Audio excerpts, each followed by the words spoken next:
Iran absolutely decimated critical US and Israeli forward operating bases this week in a calculated 5-hour assault. 5 hours. Just think about that.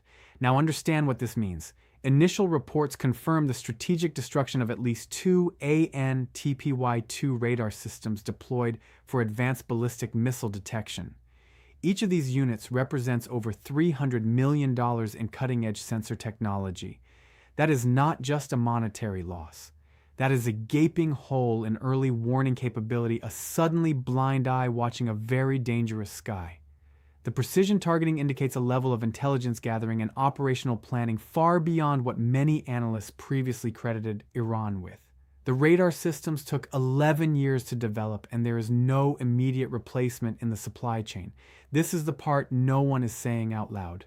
And let me be precise. The offensive employed a mixed swarm of Shahed 136 class loitering munitions and what appears to be a limited but devastating number of Fattah 2 hypersonic glide vehicles. We are looking at a saturation attack profile where hundreds of low-cost drones acted as decoys and first-wave distractions, forcing defensive systems to expend valuable interceptors. The Shahed 136 drones individually cost around $20,000 to produce. Stacked against that, the cost of each Patriot PAC-3 interceptor fired is roughly $3 million. We are talking about an economic imbalance designed to bleed the defender dry before the heavy hitters even arrive. That is not an accident. That is a strategy. And when those Fattah 2 vehicles arrived, they were likely targeting the now depleted or overwhelmed Patriot and Iron Dome batteries.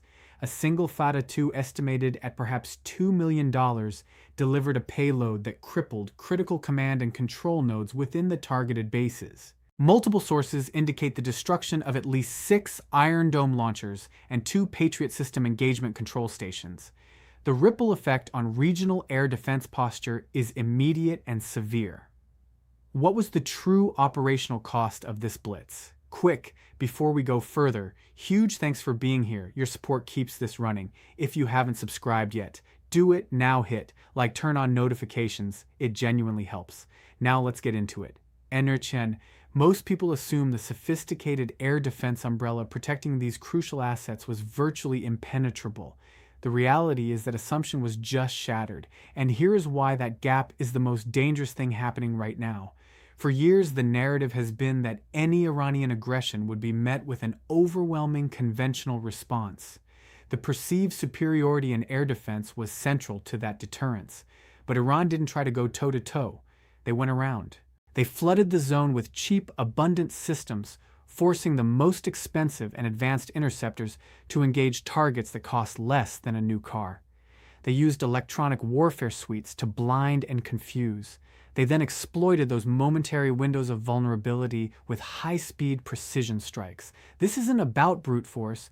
This is about strategic asymmetry, and it exposed a fundamental flaw in the layered defense concept when facing a determined and innovative adversary. The myth of an impenetrable shield has been thoroughly debunked. This is what that tells you. Let's look at the domino chain that now begins to fall. The immediate consequence is a severe degradation of intelligence, surveillance, and reconnaissance capabilities across a critical swath of the theater.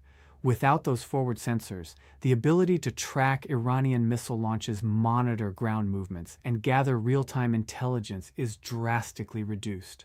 This creates a significant blind spot. That is the first domino. The second domino to fall is the erosion of response time and operational readiness.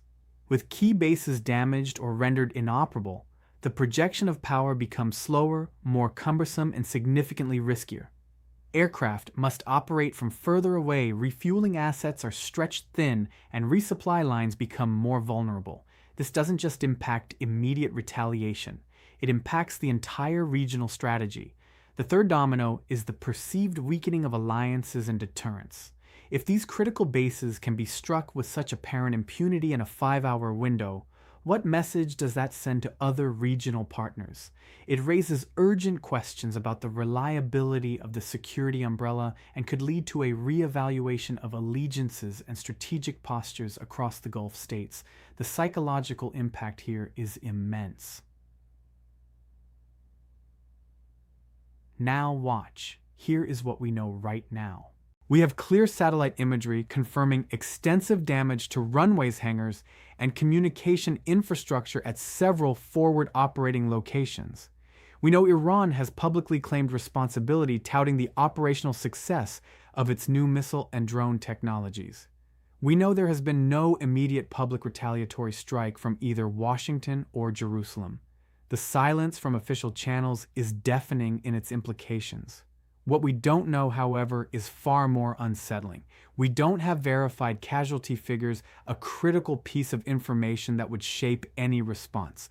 We don't know the full extent of the intelligence lost, the data stolen or corrupted by these strikes. We don't know what specific operational protocols were breached or what countermeasures failed. And crucially, we don't know the true state of readiness before this assault, a factor that will define future strategic planning. This lack of transparency only fuels speculation and fear. What was the true operational cost of this blitz? And stay with me. The historical parallel here is stark, though the scale and actors differ significantly. Think back to the initial hours of the Yom Kippur War. Egyptian forces launched a massive surprise attack across the Suez Canal, assaulting the Bar-Lev Line. The Bar-Lev Line was considered an impregnable defensive barrier, a symbol of Israeli military superiority. It was designed to withstand a conventional assault, but the Egyptians used an innovative combination of engineering, anti-tank missiles, and infantry tactics to breach it in hours. The psychological shock, the operational surprise, and the initial overwhelming success against a perceived strong defense created a completely new reality on the ground. This Iranian blitz shares that same core mechanism, a rapid, overwhelming assault designed to exploit a perceived vulnerability against a seemingly unassailable defense, creating a new status quo almost instantly. Now understand what this means for other global players. China, for instance, is watching this with absolute laser focus. Beijing has been investing heavily in anti-access area denial capabilities for years. The success of Iran's relatively inexpensive drones and missiles against advanced Western defense systems validates a core tenet of China's strategy for a potential conflict in the Pacific. They are analyzing every single detail of how these systems penetrated and destroyed targets. They are calculating the implications for a Taiwan scenario, specifically how a large swarm of drones and hypersonic missiles could overwhelm U.S. carrier groups and airbases in the region. This isn't just a regional spat for them. This is a live fire test of their own doctrine. Russia, too, is drawing its own conclusions. They have their own asymmetric weapon systems, their own drone programs. The perceived failure of Western air defense systems provides invaluable data for their own military planners and potentially for their export markets. It offers a powerful narrative that advanced Western technology is not invincible.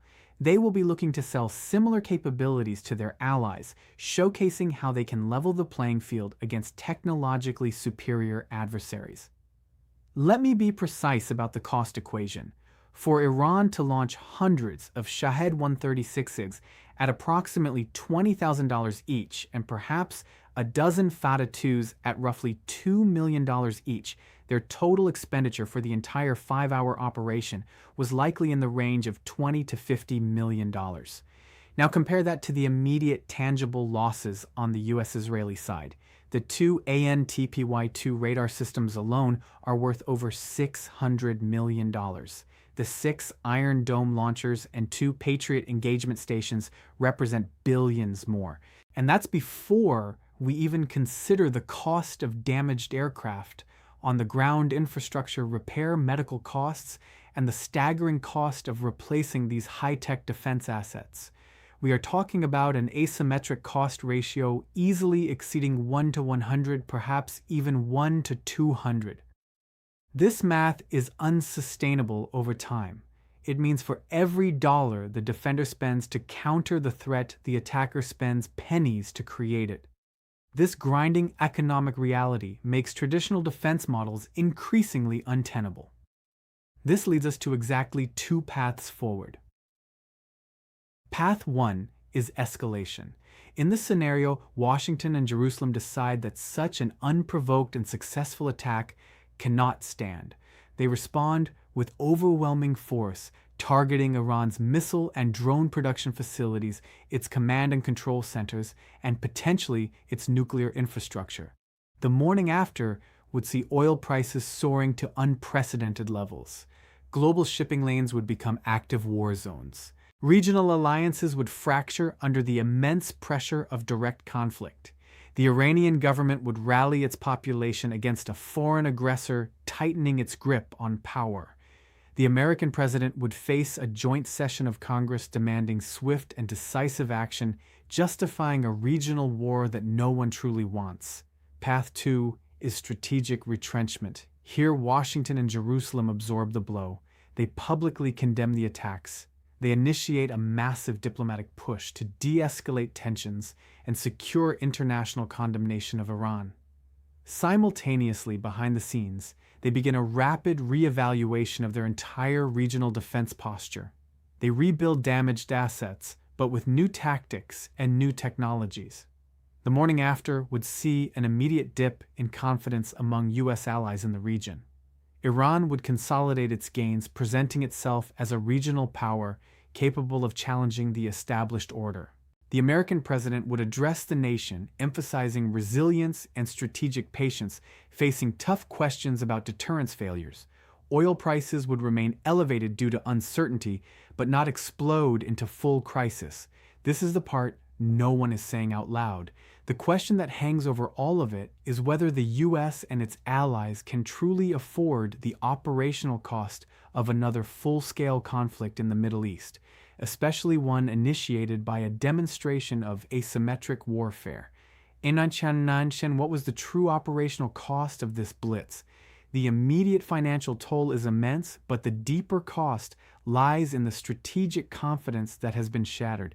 The regional power balance has shifted. One side just gained a critical strategic advantage, and the other is now forced to recalculate everything it thought it knew about defending its assets.